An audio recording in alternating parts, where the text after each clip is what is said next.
Hello students, now we'll start the chapter ratio and proportion. Okay, maybe you've done ratio in your previous classes.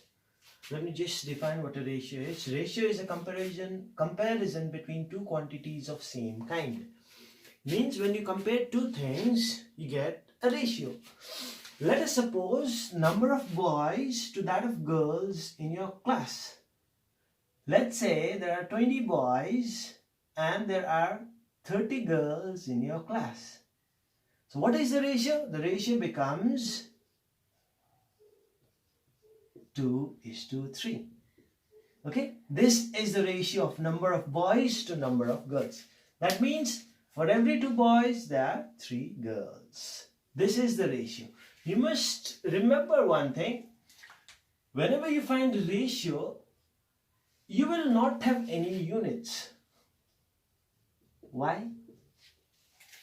Because whatever unit you have in the numerator, the same unit you have in the denominator. These gets cancelled, so that is why a pure ratio has no unit. Ratio has no unit. Okay, this is all about ratio. Now let us talk about proportions. Proportion is an equation which says the equivalence of the ratio. Let us suppose there are two ratios, A, B and C and D. What is the equivalent? What is the relationship between them? Is this bigger? Is this greater? Or are they equal? If they are equal, this is called a proportion. The relation between two pairs of ratio is called a proportion. Now let us move to the properties of the ratio, and then I'll teach you the properties of proportion. First, properties of ratio. Okay, you've got compound ratio. Let us suppose A, B and C and D are the two ratios. What happens when ratio is compounded is you'll get A by B is equals to C by D. In compound ratio, what happens is the product of antecedents, these two gets multiplied, okay, and these two gets multiplied. So you'll have AC is to BD, the product of upper two and the product of bottom two. Whenever you find two ratios given and then you're told to find a compounded ratio, what do is you multiply these two. Antecedents, these are called antecedents and these are called consequence. Okay, you multiply the product of antecedents with that of consequence. This is compound ratio. Now we move on to duplicate ratio. What is duplicate ratio? Let us suppose we've got two ratio A and B. Duplicate means the square of this ratio. So duplicate becomes A square is to B square. Okay, now we move on to triplicate ratio. What is triplicate ratio? You need to, suppose there are two ratio A and B, the triplicate of this ratio becomes A cube is to B cube. Same thing, subduplicate ratio. Suppose there are two ratios A is to B. What is subduplicate? Subduplicate means under root. Under root of A is to under root of B. Subtriplicate, same thing. You'll have third root of A is to third root of B. Or you can say cube root of A is to cube root of B. Now you've got reciprocal ratio. Suppose A and B are two ratios. The reciprocal of this would be 1 by A divided by 1 by B, which is equals to B by A. This would be your duplicate ratio. Ratio means nothing, but it is represented by this. A is to B. While writing it, you can write A divided by B. Okay? Okay, students. 4 quantities A, B, C, D are said to be in proportion if this is equals to this. Continued proportion. Okay, 3 quantities, just 3 quantities A, B and C are said to be in continued proportion if A by B is equals to B by C. See, the continuity is ensured. A by B, then you've got B by C. In this case, what did you have? A by B is equals to C by D. So, whenever you have this, A by B is equals to B by C, then then these three quantities are said to be in continued proportion. Now, whenever you have this quantity in continued proportion, then this middle term B is called the mean proportion.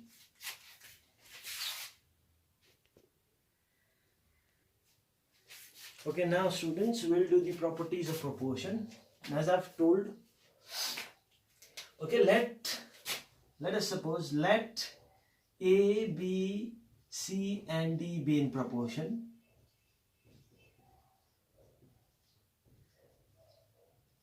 What does this mean? This means that the ratio of left hand side is equals to the ratio of right hand side. Okay.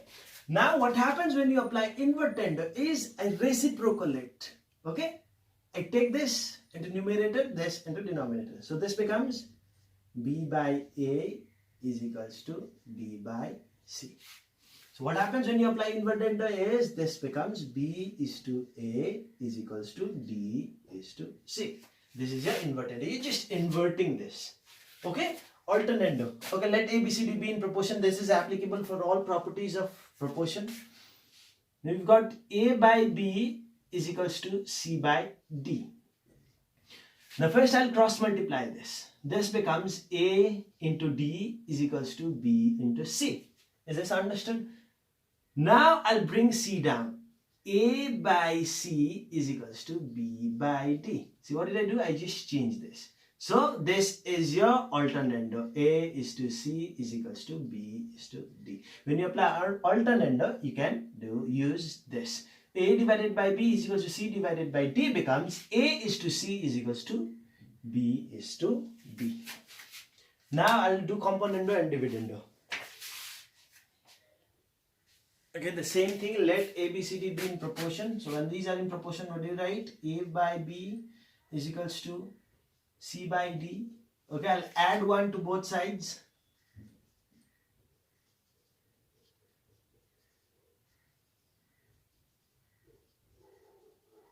This becomes A by B plus 1 is equals to C by D plus 1. Now I'll take the LCM. LCM is B. This becomes A plus B by B is equals to C plus D by D. Again LCM D.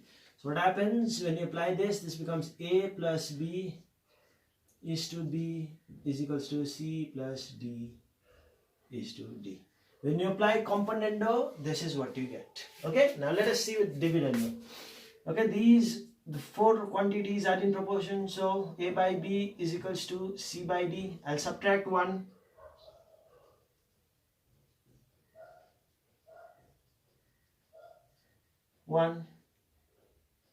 Subtracting 1, what happens?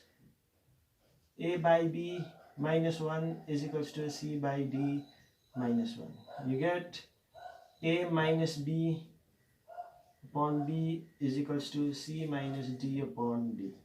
So this becomes A minus B is to B is equals to C minus D is to D. So when you apply dividendo, this is what you get. Now you must remember this because next I'll be applying componendo and dividendo.